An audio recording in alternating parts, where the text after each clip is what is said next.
Assalamualaikum warahmatullahi wabarakatuh. Perkenalkan, saya Tiana Nurlianti dengan NIM 2406610 Prodi Pendidikan Teknik Bangunan, kelas 4A. Di sini saya akan menjelaskan mengenai struktur beton bertulang yang telah saya pelajari ya teman-teman. Sebelumnya kita harus tahu terlebih dahulu apa itu beton. Nah, secara singkat, beton itu adalah batu buatan.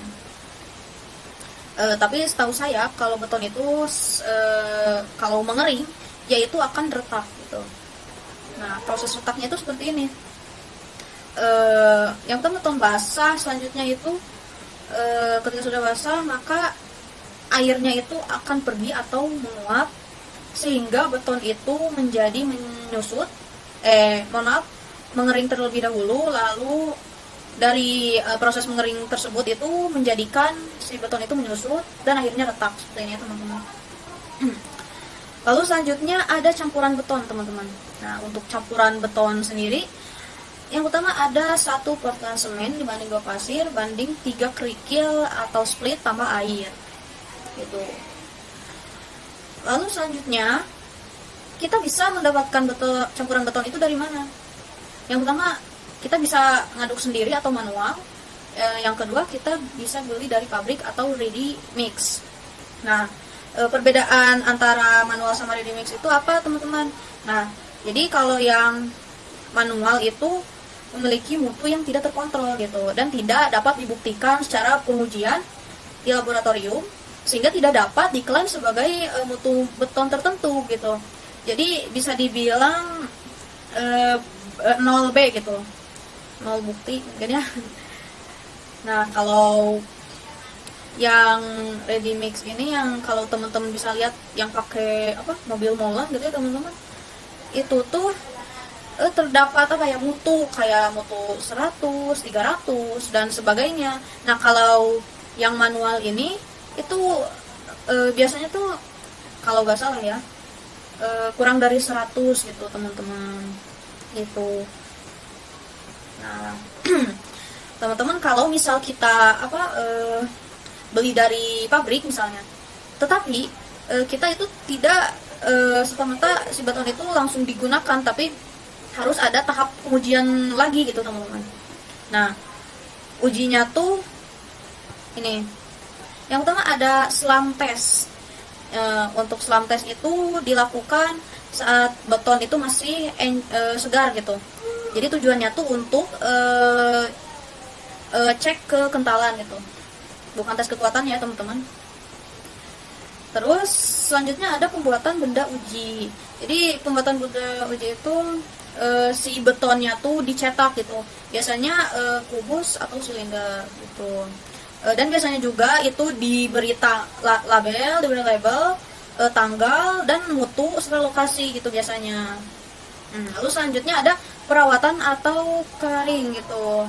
Itu biasanya direndam atau dijaga supaya lembab gitu.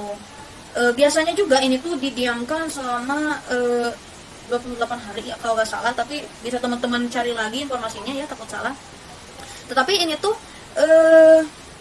bisa nggak sampai 28 hari gitu, bisa kurang dari 28 hari.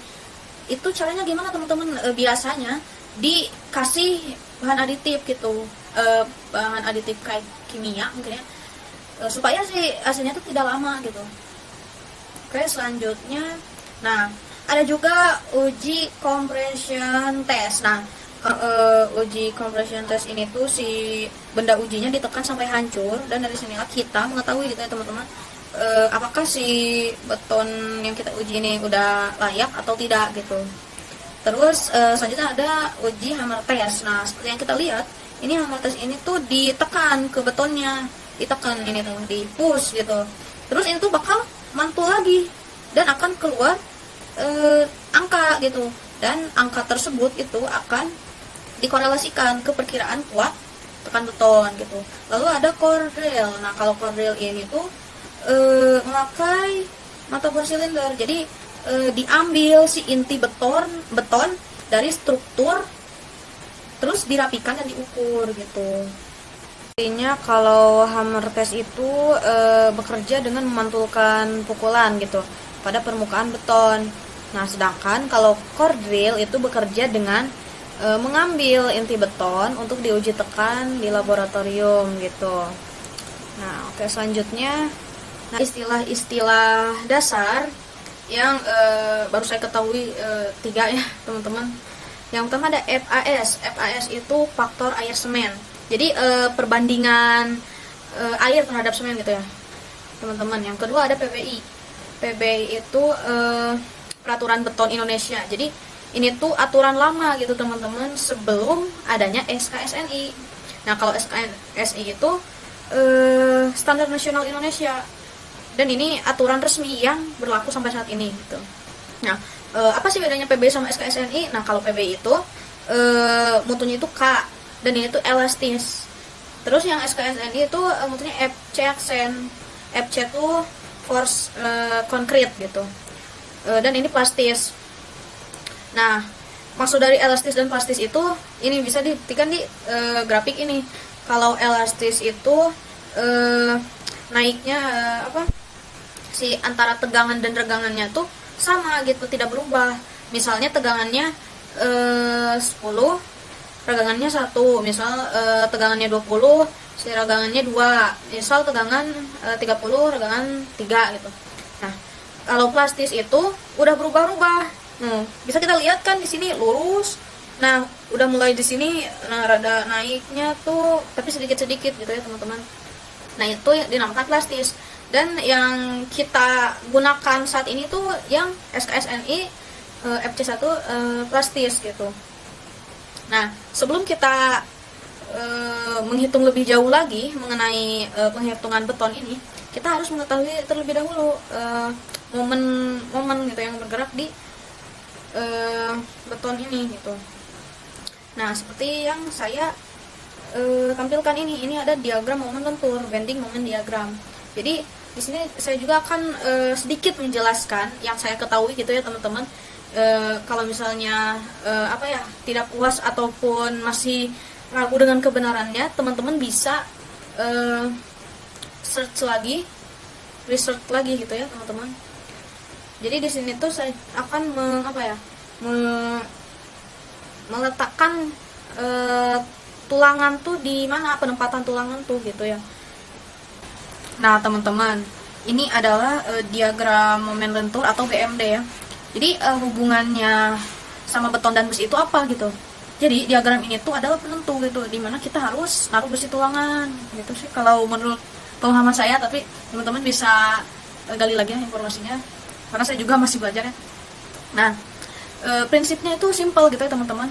Beton itu kuat ditekan, tapi lemah ditarik. Jadi kalau diagramnya berada di bawah balok itu melengkung gitu ke bawah, berarti bagian bawah balok itu ketarik, karena beton nggak kuat narik, maka besi tulangan utama harus kita taruh di bawah gitu. Nah, di sini kan ini melengkung ke bawah, maka harus menaruh besi tulangannya di sini gitu. Nah, gitu.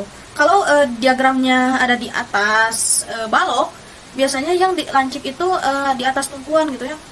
Berarti bagian atas balok yang lagi ketarik itu maka besinya harus ditaruh di atas gitu. Jadi garis lengkung itu bukan bentuk besinya ya teman-teman, tapi tepat daerah tarikan gitu. Jadi kita bisa mengetahui kita pasang besi untuk menambah si kelemahan beton. Sebentar, saya juga ada foto yang saya simpan pas mata kuliah beton bertulang teman-teman. Nah, ini juga ya, tentang momen gitu ya teman-teman. Kalau misalnya tumpuannya roll misalnya, atau cantilever atau sendi, itu bagaimana sih reaksi momennya gitu. Nah, seperti ini misal cantilever gitu ya teman-teman.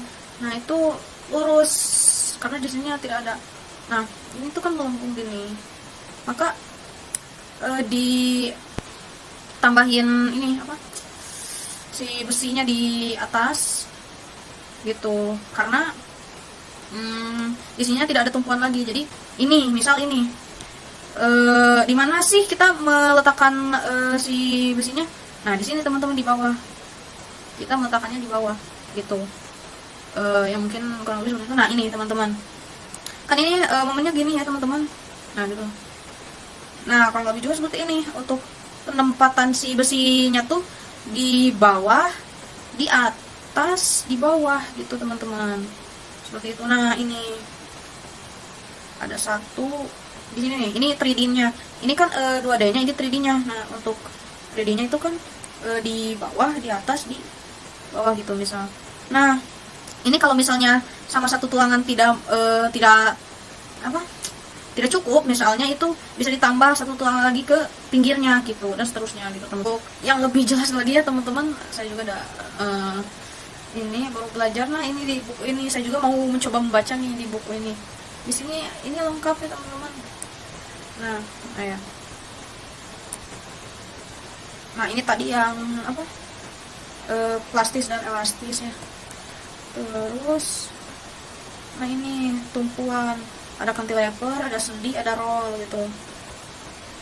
Ini bisa dibaca-baca lagi ya teman-teman, atau bisa mencari lagi sumber yang lain gitu. Saya juga ini mencari gitu dan masih belajar.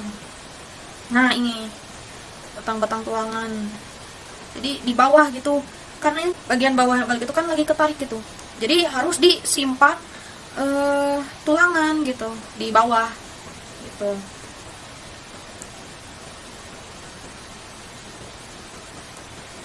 Oke, mungkin itu saja yang dapat saya sampaikan ya teman-teman. Mohon maaf bila ada kesalahan dan kekurangan. Bisa teman-teman baca lagi ya. Ini juga saya baru mulai baca nih bukunya. Judulnya adalah judul bukunya adalah Dasar Perencanaan